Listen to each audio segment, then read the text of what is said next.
he cannot talk continuously. He stops in between.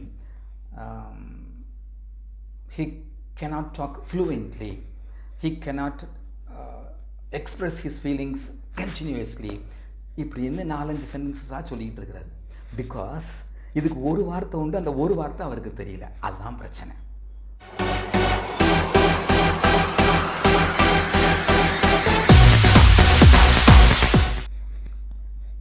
Hello everyone, welcome back to Milton's Lab. Hope everyone is fine. இந்த சேனலில் வர videos உங்களுக்கு யூஸ்ஃபுல்லாக இருக்கணும் நான் நம்புகிறேன். நம்ம வரிசையாக நிறைய வார்த்தைகளை பார்த்துட்டு வரோம். தவறாக பயன்படுத்துறது, அதை எப்படி கரெக்ட் பண்ணிக்கிறது, நம்ம இங்கிலீஷை எப்படி நம்ம பாலிஷ் பண்ணிக்கிறது அப்படிங்கிறத பற்றி நிறைய பார்த்துட்டு வரோம். இன்றைக்கி வீடியோவில் நம்ம என்ன பார்க்க போகிறோம் பாருங்கள். நான் ஒரு ஃப்ரெண்டை மீட் பண்ணேன். நானும் அவரும் கொஞ்சம் இங்கிலீஷில் பேசிக்கிட்டு இருந்தோம். அப்போ அவர் ஒரு காரியத்தை சொல்ல வராரு. பட் கரெக்டாக அந்த காரியத்தை அந்த என்ன சொல்ல வராருங்கிறத கரெக்டாக எக்ஸ்ப்ரெஸ் பண்ண முடியல. எப்படி சொல்கிறாரு பாருங்களேன், உங்களுக்கு புரியுதான் பாருங்களேன். அவர் ஒரு பையனை பற்றி சொல்கிறார்.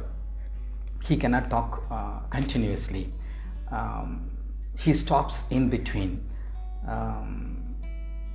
He cannot talk fluently. He cannot express his feelings continuously. இப்படி என்ன 4-5 சென்டென்சஸாக சொல்லிக்கிட்டு இருக்கிறாரு. பிகாஸ் இதுக்கு ஒரு வார்த்தை உண்டு, அந்த ஒரு வார்த்தை அவருக்கு தெரியல. அதுதான் பிரச்சனை.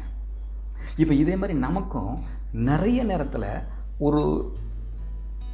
ஒரே ஒரு வார்த்தை சொல்கிறத நம்ம ஒரு சென்டென்ஸை ஒரு பேராகிராஃபாக நம்ம விளக்கிக்கிட்டு இருப்போம். அது தேவையில்லாது. அந்த வார்த்தை நமக்கு தெரிஞ்சிருச்சுன்னா ஓகே. அந்த மாதிரி ஒரு 4-5 வார்த்தைகளை இந்த வீடியோவில் நம்ம பார்க்க போகிறோம். இது மாதிரி நிறைய வார்த்தைகளை பார்ப்போம், டெய்லி பயன்படுத்துறது. பட் நமக்கு சொல்லணும்னு தோணும், அந்த நேரத்தில் அந்த வார்த்தை ஞாபகம் வராது, இல்லாட்டி அந்த வார்த்தை நமக்கு தெரியாமல் இருக்கும். ஸோ அந்த மாதிரி வார்த்தைகள் நம்ம இந்த வீடியோவில் கற்றுப்போம். சாதாரணமாக இப்போ ஒருத்தர் இருமுனார்னா அதை இங்கிலீஷில் ஈஸியாக சொல்லிடுவீங்க, ஹி காஃப்ஸ். அந்த இருமுறதுக்கு காஃப் அப்படிங்கிறது நமக்கு தெரியும். ஓகே. ஒருத்தர் தும்முனார்னா குட், ஸ்னீஸ். அப்போ தும்முறதுக்கு sneeze. Okay, easy.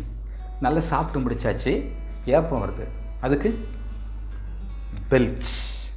பெல்ச், BELCH. he belched soundly. ஏப்பம் விடுறாரு. Okay, fine. ஒரு 2 வார்த்தை கற்றுக்கிட்டோம். ஸ்னீஸ்னு ஒன்று கற்றுக்கிட்டோம் தும்மலுக்கு. ஏப்பம் விடுறதுக்கு பெல்ச் அப்படிங்கிற வார்த்தை. ஓகே, சரி. ஒருத்தர் பேசிக்கிட்டே இருக்கிறாரு, அவருக்கு விக்கல் வருது. விக்கலுக்கு என்ன சொல்லுவோம்? கொஞ்சம் கஷ்டம் தானே. பலருக்கு இந்த வார்த்தை தெரிஞ்சிருக்கான். நான் தெரியாதவங்களுக்காக இந்த வீடியோ போடுறேன். இப்போ விக்கலுக்கு எப்படி இங்கிலீஷில் சொல்லலாம்? ஹிக்கப். HICCUP, hiccup. இதை இங்கிலீஷ் கண்ட்ரியில் சில இடத்துல ஹிக் ஆஃப் அப்படின்னு சொல்லுவாங்க. ஹிக் ஆஃப், COUGH. இந்த காஃப் சொல்கிறோம், அதே இதில் ஹிக் ஆஃப் அப்படின்னு அவங்க சொல்லுவாங்க. நம்ம சாதாரணமாக ஹிக்கப்ஸ். ஓகே, விக்கலுக்கு பேர் ஹிக்கப்ஸ். ஓகே, நான் முதல்ல ஒரு சம்பவம் சொன்னேன். நானும் என் ஃப்ரெண்டு பேசிக்கிட்டு இருக்கும்போது அவர் ஒரு பர்டிகுலர் வேர்டை எக்ஸ்பிளைன் பண்ணுறதுக்கு சுற்றி பீட்டிங் அரவுண்ட் த புஷ்ன்னு சொல்லுவாங்க, சுற்றி சொல்லிக்கிட்டு இருந்தார். அது என்னது? ஒருத்தனுக்கு சரியாக பேச முடியல, திக்கு வாங்கி சொல்லுவோம்ல, அதுக்கு இங்கிலீஷில் எப்படி சொல்கிறான்? Stammering tongue. Stammering tongue. அவனால் ஃப்ளூயண்ட்டாக பேச முடியாது, திக்கி பேசுவான். ஸோ அதுக்கு பேர் ஸ்டாமரிங் டங். ஓகே, நம்ம ரெகுலராக பார்க்குறது, ரெகுலராக கேட்குறது. ஒருத்தர் இப்படி சொடக்கு போட்டு கூப்பிட்டாருன்னா எப்படி சொல்லுவீங்க? இல்லை, இதுக்கு சொடக்குக்கு பேர் இங்கிலீஷ் என்னது? ஸ்னாப். ஸ்னாப்பிங். SNAP. ஸ்னாப்புங்கிறதுக்கு இன்னொரு அர்த்தம் இருக்குது. ஃபவுட்டோக்கு பேரும் ஸ்னாப் தான், இதுவும் ஸ்னாப் தான். ஓகே, ஸோ இன்றைக்கி நம்ம ஒரு 5 வேர்ட்ஸை புதுசாக கற்றுக்கிட்டோம். தும்முறதுக்கு ஸ்னீசிங், ஏப்பம் விடுறதுக்கு பெல்ச்சிங். ஓகே, விக்கல் வந்துட்டா ஹிக்கப்ஸ், பேச தடுமாறுறது, திக்குவாயாக இருந்துச்சுன்னா ஸ்டாமரிங் டங், கடைசியாக சொடக்கு போடுறதுக்கு பேர் ஸ்னாப்பிங். இது மாதிரி நிறைய தமிழ் வேர்ட்ஸை நம்ம இங்கிலீஷில் கற்றுக்கிட்டோம்னா டக்குன்னு அந்த நேரத்தில் உடனே சொல்கிறதுக்கு ஈஸியாக இருக்கும். இந்த வீடியோ உங்களுக்கு யூஸ்ஃபுல்லாக இருந்துச்சுன்னா ஷேர் பண்ணுங்கள், சப்ஸ்கிரைப் பண்ணுங்கள், காமெண்ட் பாக்ஸில் உங்கள் காமெண்ட்ஸை போடுங்க, ஒரு லைக் பண்ணுங்கள்.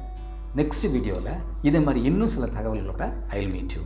Till we meet, take care, bye.